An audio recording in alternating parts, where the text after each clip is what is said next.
Ya selama ini kan Al-Quran dibaca, ditafsirkan oleh mereka, ya kan, pada abad ke-8 yang belum didukung dengan ilmu pengetahuan yang modern. Kamunya keburu meyakini inilah tafsiran yang paling benar, pantang menyalahkan mufasir kan.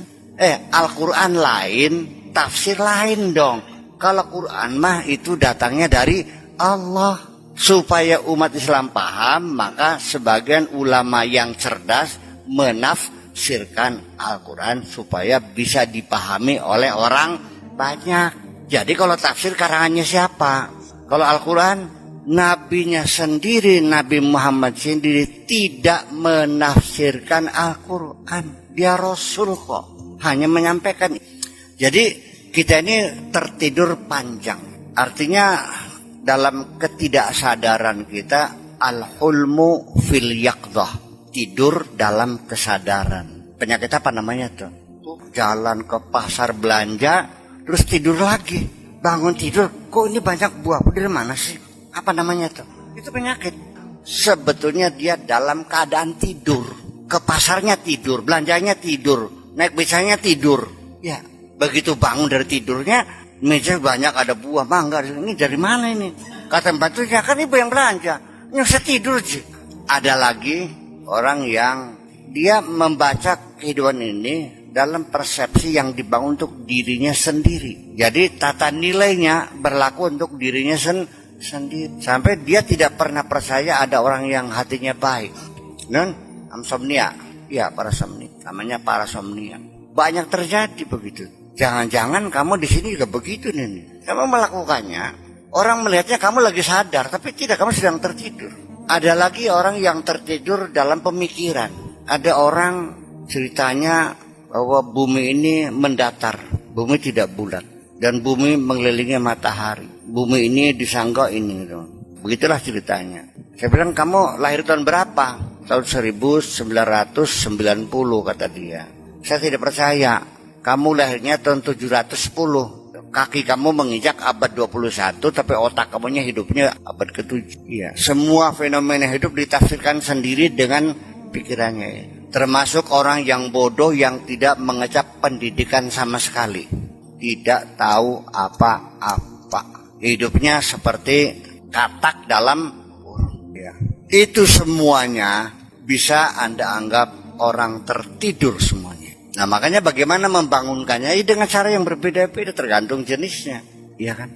Nah, ketertiduran yang perlu dibahas di sini adalah ketertiduran pemikiran, ya.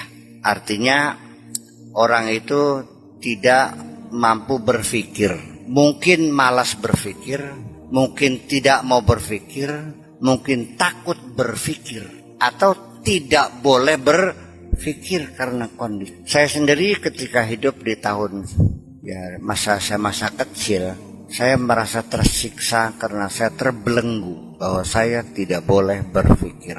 Harus percaya apa yang dibaca dalam kitab itu. Dan saya sendirian. Seorang guru saja, karena saya debat, marahnya bukan main pada zaman itu, ya kan? Sampai dalam proses belajar pun saya hanya boleh mendengarkan. Ternyata kelas adalah mimbar seorang guru dan kita audiens yang tidak boleh bertanya. Jangan sekali-kali menyalahkan guru. Tidak lulus. Sekalipun salah, ya nggak usah. Tidak boleh mengkritik. Sekalipun gurumu salah, tidak boleh mengatakan kamu salah. Menang, udah. Dan ini gejala semacam ini artinya hampir seluruh umat Islam di dunia itu sudah tidak boleh berpikir karena banyak nas-nas Al-Quran yang ditafsirkan bahwa kita tidak boleh berpikir, tidak boleh kritis. Kalau ada orang yang terus kritis bertanya, disebutnya Bani Israel. Contohnya orang Israel disuruh nyembelih sapi. Sapi apa? Warnanya apa? Umurnya berapa? Itu ayat itu sebagai cambuk untuk orang yang ngeyel, untuk orang yang kritis. Seolah-olah kita tidak boleh bertanya. La tas'alu an asya in tubdalakum apa lu kita syukur. Jangan bertanya sesuatu kalau jawabannya memberatkan kamu. Jadi ternyata yang mulia adalah yang tidak percaya, yang tidak bertanya lagi, yang penting yakini saja dan lakukan. Nah, ketika kita mengajak berpikir untuk mengkritisi sejarah yang kita baca, kitab yang kita baca, tulisan yang kita baca, pidato yang kita dengar, ketika kita mengkritisi disebutnya orang kurang ajar. Saya banyak makan batu di sini. Ya, dan saya juga tidak ingin santri saya juga terkekang seperti itu. Biarkan mereka berpikir. Kalaupun salah saya maklumi aja. Ya, masih mending salah berpikir daripada tidak berpikir. Minimal kan berpengalaman, pernah melakukan kesalahan kan. Dari situ dia belajar benar. Mana mungkin orang berpikir benar tidak pernah salah berpikir. Mana mungkin orang bisa berjalan tidak pernah jatuh. Jadi kamu ini mengidamkan kehidupan yang tidak realistis. Iya, kehidupan tidak realistis. Dan selalu semuanya disakralkan, dikultuskan. Kiainya dikultuskan, kitab-kitabnya dikultuskan, ilmunya dikultuskan, semuanya dikultuskan. Itu dari mana? Dari mana? Dari paradigma yang dibangun oleh orang-orang terkemuka. Sehingga karena orang Islam sudah tidak mampu berpikir lagi, sehingga ketika yang dikatakan pemukanya langsung ditelan tanpa diseleksi lagi. Bahkan kita menjadi tabu untuk mengkritisi, ya, seorang santri itu tabu, terlarang mengkritisi kiainya. Ini saya lagi bereksperimen membangun demokrasi di wilayah tradisi. Lalu bagaimana nanti, saya yakin kita akan menghasilkan orang-orang yang mampu berpikir. Ya, sebab kalau orang tidak berpikir bagaimana bisa cerdas? Yang dia nggak pernah mikir aja. Dia berpikir seperti orang lain.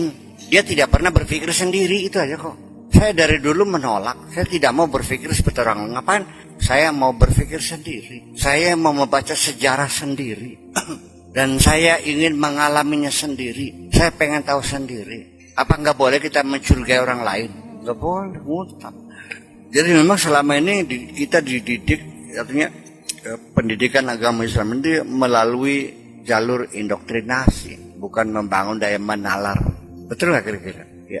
Ya itulah sebabnya kenapa orang Islam sulit dibawa maju. Karena orang Islam itu tidak terbiasa berpikir bebas, pikirannya terpimpin gitu, tidak boleh. Ada terlalu banyak rambu-rambunya. Nah, sudah begitu.